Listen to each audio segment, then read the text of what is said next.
If you are interested in global markets, you might have heard of non-deliverable forwards. Let's simplify this complex financial derivative. An NDF is a cash-settled, short-term foreign exchange contract. It is primarily used to hedge or speculate on currencies that are not easily traded. These contracts usually span short timeframes, allowing investors to manage risk in markets where capital movement is restricted by local governments.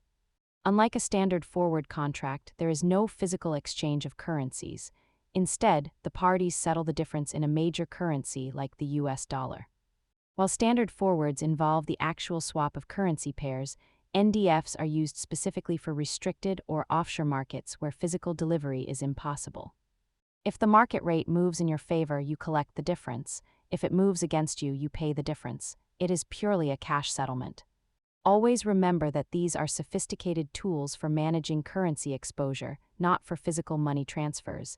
Educational content, not financial advice. Understanding global derivatives takes time.